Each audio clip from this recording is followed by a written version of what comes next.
Halo Mom and Dad, selamat datang kembali di channel catatan harian kuliah. Nah Moms, pernah dengar nggak kejadian kematian bayi mendadak?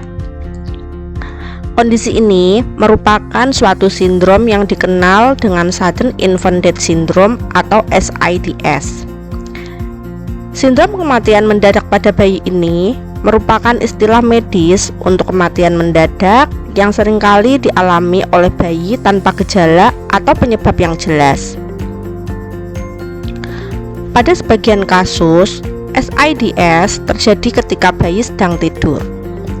Oleh karena itu, penting sekali bagi setiap orang tua untuk mengenal lebih dalam seputar sindrom kematian mendadak pada bayi. Mari kita simak selengkapnya mengenai SIDS bersama kami, tentunya di channel catatan harian kuliah.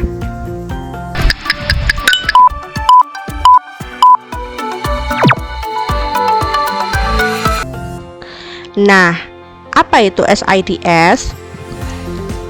SIDS adalah kematian tiba-tiba dan tak terduga pada bayi yang tampaknya sehat-sehat saja. Nah, kejadian ini terjadi saat bayi tidur dan penyebab pastinya seringkali sulit dipahami. Oleh karena itu, edukasi dan pencegahan menjadi kunci yang paling utama. SIDS sering terjadi pada bayi sehat berusia di bawah 1 tahun dengan puncak insiden usia 2-4 bulan. Sebelumnya, tanpa menunjukkan tanda atau gejala apapun. Umumnya, SIDS lebih banyak dialami oleh bayi dengan jenis kelamin laki-laki dibandingkan dengan perempuan. Penyebab SIDS. Nah, belum diketahui secara pasti apa sebab SIDS. Namun, hingga saat ini, beberapa penelitian mengatakan bahwa sindrom kematian mendadak pada bayi tersebut dapat terjadi ketika bayi tidak mendapatkan cukup oksigen sehingga menyebabkan kematian. Kondisi ini seringkali terjadi saat bayi sedang tertidur. Faktor risiko terjadinya SIDS. Ada berbagai macam faktor yang dapat menyebabkan kematian mendadak pada bayi, dan berikut ini terdapat beberapa faktor pemicu terjadinya SIDS. Yang pertama, kondisi maternal pada ibu yang kurang baik. Biasanya, kondisi SIDS terjadi apabila ibu hamil di usia muda atau biasanya di bawah usia 20 tahun. Ibu hamil tersebut mengalami sering terpapar asap rokok, kemudian menghirup asap polusi, mengkonsumsi alkohol, atau mengkonsumsi obat-obatan tanpa resep dokter, kemudian kondisi mental yang kurang stabil, dan sering mengalami sakit ketika hamil. Yang kedua, cara menidurkan bayi yang salah. Terdapat beberapa cara menidurkan bayi yang harus diketahui oleh para orang tua agar si kecil terhindar dari resiko SIDS. Pastikan area sekitar bayi tidak terlalu banyak bantal maupun selimut. Kemudian, hindari tidur bersama orang dewasa dalam satu ranjang. Ketiga, lingkungan bayi yang kurang baik. Faktor lingkungan bayi juga bisa meningkatkan resiko terjadinya SIDS.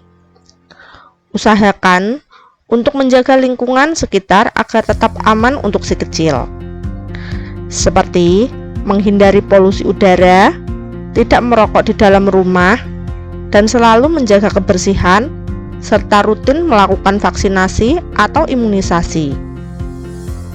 Cara mencegah SIDS. Ada beberapa cara pencegahan SIDS yang bisa dilakukan orang tua dengan mudah, yaitu dengan melakukan teknik ABC. Yang pertama, A atau alone. Pastikan untuk menidurkan bayi di ranjang yang terpisah dari orang dewasa, seperti ayah, ibu, kakak, ataupun adik. Hal tersebut perlu dilakukan untuk mencegah badan bayi tertindih atau terganggu secara tidak sengaja oleh bagian tubuh orang dewasa. Kemudian B atau back, posisi tidur yang dinilai aman dan tidak membahayakan jalan nafas bayi adalah posisi terlentang. Sebab hal ini berkaitan dengan kemampuan motorik bayi yang masih belum terlalu baik.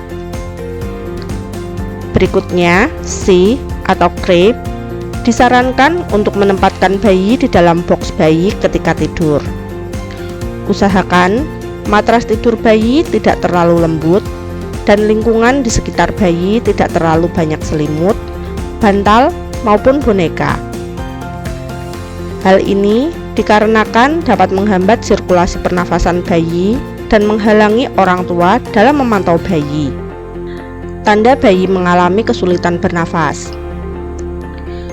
Tanda-tanda bayi mengalami kesulitan bernafas juga harus dipahami oleh setiap orang tua, sehingga bayi bisa segera mendapatkan penanganan yang khusus dan tepat. Mari simak beberapa tanda bayi mengalami kesulitan bernafas di bawah ini.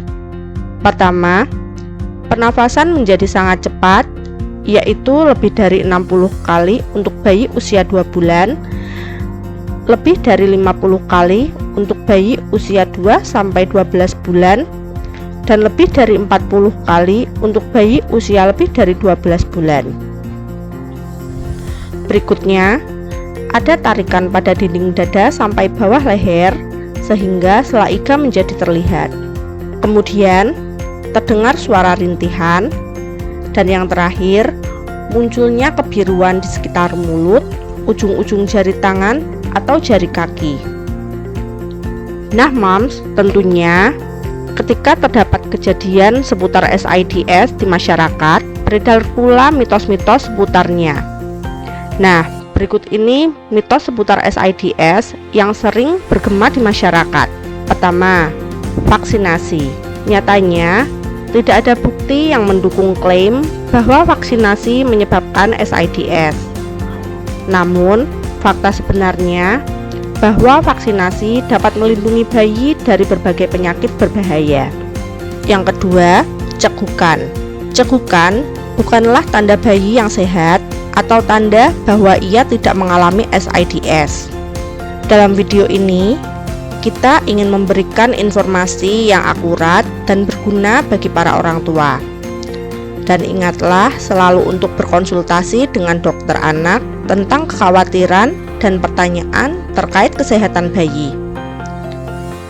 Oke, sekian informasi yang dapat kami sampaikan mengenai sindrom kematian bayi mendadak atau sering disebut dengan SIDS.